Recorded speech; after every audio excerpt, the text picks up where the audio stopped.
manos de una jovencita de 20 años han podido determinar el comienzo de algo importante.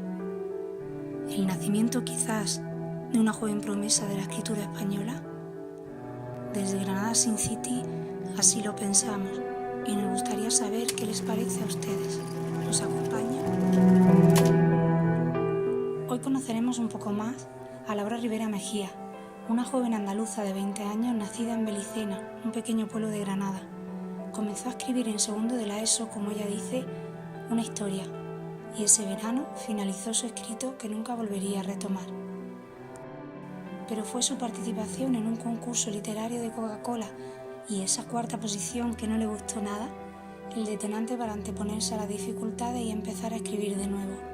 Así, entre tercero y cuarto de la ESO es cuando se plantea contar de nuevo una historia, esta vez con un compromiso más firme, el de no parar de escribir nunca.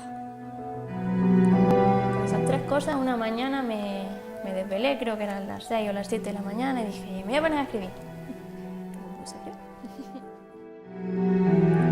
Mujer inquieta y curiosa, con ganas de aprender del mundo y de enseñar a dar, Laura, a su corta edad, es una gran lectora de tantos libros que no es capaz de contarlo. Nos confiesa en la intimidad que la decepción en cuanto al contenido de un libro cuya reseña le creó muchas expectativas fue uno de los factores que la iniciaron a escribir. El segundo, su primera experiencia con la escritura en segundo de la ESO.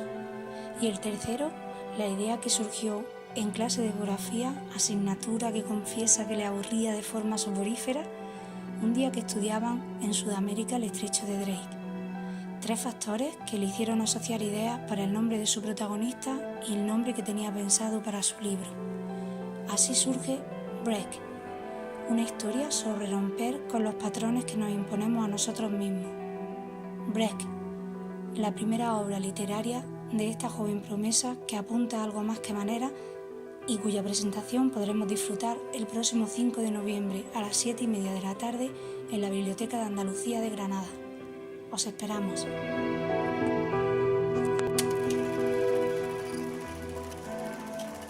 Voy a poner a escribir Sí. ¿Sobre qué va el libro? Pues entre que Drake y que Break, pues ¿por qué no una historia sobre un chico que se llama Drake y que vaya sobre romper? Y situaciones. Y dije, asociando ideas. sí, y ya está, y esa fue la idea. ¿Cómo se llama el libro? Break. Brick. ¿A qué te refieres con romper? Romper esquemas, con romper con normas, con romper con patrones, con... Me refiero más a romper con patrones, pero no tanto patrones de decir, pues yo que sé, la sociedad, Sí. de romper lo impuesto, sino más romper con las cosas con las que nosotros mismos a veces nos encasillamos. Lo que nos decimos de lo que somos capaces de hacer, lo que creemos que merecemos, lo que no, cómo tiene que ser nuestro mundo, porque creo que muchas veces nosotros mismos nos limitamos. Bueno, eso casi son los mismos patrones sociales, ¿no? Los que sí, condicionan pero son un poco más esa... genéricos. Los patrones sociales yo creo que son algo más grande que el individuo. Me refiero a algo más que tú mismo te impones a ti, que en realidad es muy tonto, porque muchos patrones sociales también son absurdísimos. Sí, pues cometemos el error de autolimitarnos nosotros cuando eso de que el ser humano es capaz de hacer cualquier cosa que se proponga, ¿no? Pero bueno, supuestamente muchas de las cosas se puede llegar bastante más lejos. Tampoco somos capaces de todo ni tenemos que hacerlo. Por supuesto, eso Pero... hay un coacher que se llama Alfonso Alcántara, sí. y él rompe mucho con ese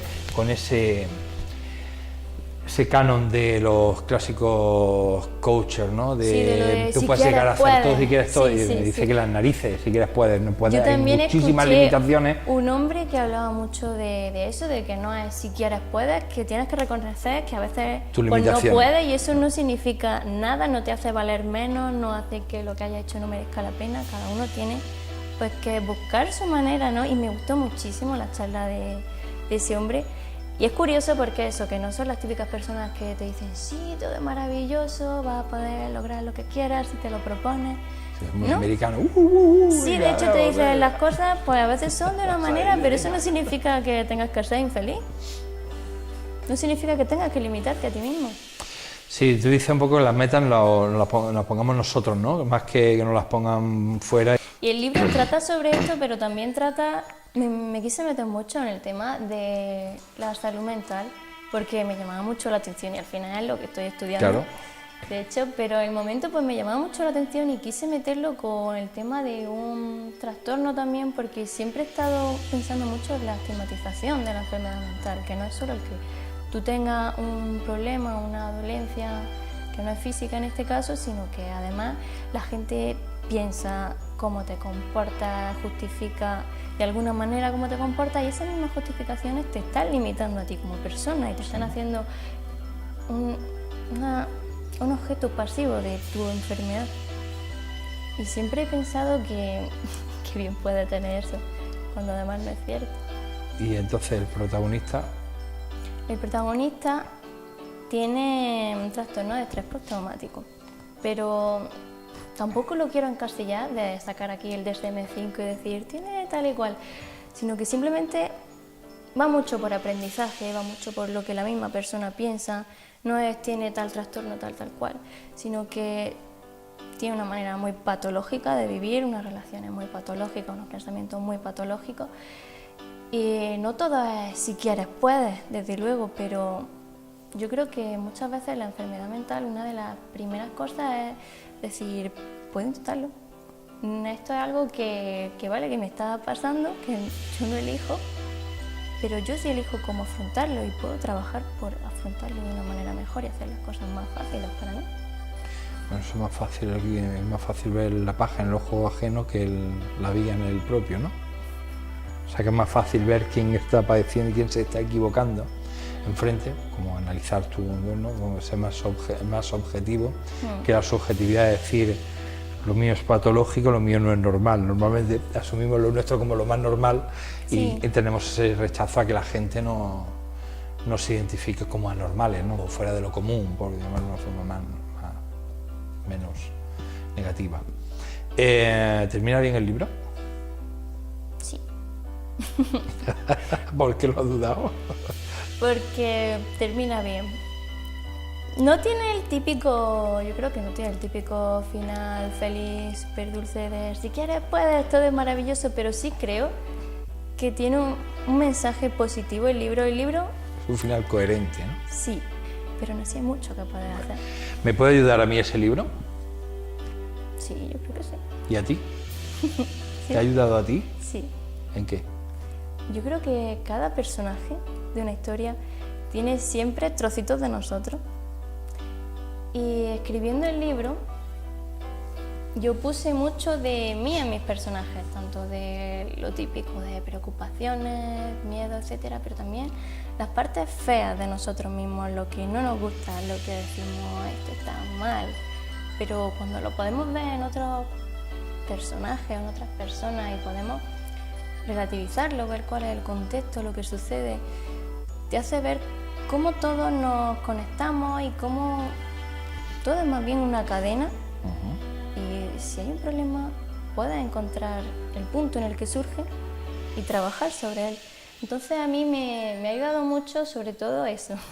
El otro día escuchaba que decían que cuando estás triste y cuando estás mal, en un estado de humor malo, es cuando mejor escribes. Y la verdad es que ojalá que no fuera así, pero es verdad que yo al menos cuando estaba más enfadada o más decepcionada, más visceral y los sentimientos aflorando de otra forma, sí. Claro. Tienes menos control sobre los sentimientos. La que estudia psicología eres tú, pero tengo 46 años, algo de la especie humana, ¿no? Y es verdad, lo sé como autoevaluación, ¿no? Y es verdad que cuando... Estoy de acuerdo contigo en eso, ¿no? Que Y eso es algo que pasa mucho en el libro, lo de la autoevaluación, de que en cada personaje tú vas metiendo y obviamente no haces un calco de tu vida en la historia, pero a lo mejor un factor, algo que te llama la atención, encuentras la manera de introducirlo, de presentarlo de una manera distinta, que a fin de cuentas comparte la misma esencia con tu problema tal vez, pero la historia es completamente distinta, ya es otro contexto, son otras personas, y aunque no lo soluciones, al menos puede tener un sentido, porque en la historia todo tiene un sentido. Hay una pregunta que se le hace mucho a los artistas y es Los artistas parece volver a salir un poco de los tópicos, ¿no? A la gente que se proyecta de una forma artística, por decirlo, los artistas, ¿no? Los artistas suenan. Los mayores éxitos para los músicos, por ejemplo, cantantes, suelen ser pues algunas etapas de su vida donde pues, más, como hablamos, viscerales, son más creativos, son menos control sobre esos sentimientos, siempre más proyectan de sí mismos y todo parece que resulta mucho más natural, ¿no? Volvemos a lo mismo que te voy a hacer yo ahora y te va a preguntar mucha gente. Imagino que ojalá el día de mañana te pregunte muchísima gente, muchas entrevistas sobre tu libro y los que vendrán, que seguro que vendrán más, pero ¿cuánta parte de ti hay en ese libro, en ese niño, en ese...? Porque cuando estoy escuchando me estás diciendo, escribes mejor cuando estás enfadado, ¿no? ¿Qué parte de tu enfado, qué parte de tu situación personal está proyectada o has sido capaz de aislarte de la historia y simplemente crear como mero observador una historia o proyectarte sobre ese personaje? Hay mucho de la historia que soy yo, pero de distintas maneras, quiero decir, en bruto de emociones tal vez menos, pero hay mucho de mí en que haya un interés por lo que es la salud mental, porque eso ha sido mucho tiempo que yo también dediqué, sobre todo a Wikipedia, que era lo que tenía al alcance, en investigar y cosas que a mí me interesaban. Entonces hay mucho de mí ahí, hay mucho de mis conflictos representados en distintos personajes. No todo se aglomera en el protagonista, sino que cada personaje, cada palabra casi es un conflicto mío, algo que ha venido de mí y eso que no son calcos, de que yo diga, me he peleado con mi mejor amigo y lo pongo en mi libro, sino que, pues no sé, si te has peleado con tu mejor amigo por algo, por X, y le has estado dando vueltas a X, ¿qué ha pasado? ¿Dónde ha estado el problema? ¿Es un fallo de comunicación? ¿Ha pasado porque yo lo he interpretado de esta manera o porque era su circunstancia, era la mía? Entonces como que hace un análisis más a la esencia del problema y eso es lo que sí está en el libro y está por todas partes. Calco de decir, me peleo y lo pongo. No, pero quizás que cada parte emocional tuya le has dado forma, has creado un personaje para esa emoción, ¿no? Quizás empiezan a aparecer personajes en el libro. Por ejemplo, no te voy a decir que el protagonista es como yo porque no lo es y de hecho lo retraté para ser una persona, sobre todo al inicio, muy patológica, tanto en su pensamiento como en sus reacciones, porque a fin de cuentas es una persona que tiene un problema patológico. Pero cuánta de su rabia no es mía, cuánta de su inseguridad no es mía, cuánto de su miedo no es mío, aunque esté llevado como a un extremo en la historia, porque es de un personaje, es mío y es suyo, la verdad. Sí. Cuanto más se te va conociendo, aparte de que yo ya venía con bastante adelantado, porque ya aparte que Inma te conoce y que ha oído de ti y se ha ilusionado contigo, pues poco a poco lo que voy viendo me hace pues tener más ganas de ver ese libro, esa parte a lo mejor de ti, ¿no? De una persona tan joven pero tan avanzada en tus inquietudes, en tus formas, en lo que desprendes. Me pareces una persona con bastante más edad, pues una persona con una coherencia. Luego a lo mejor se te va la pinza, ¿no? Y dices, madre mía, loca esta, ¿no? Que ha cogido una motosierra, ¿no?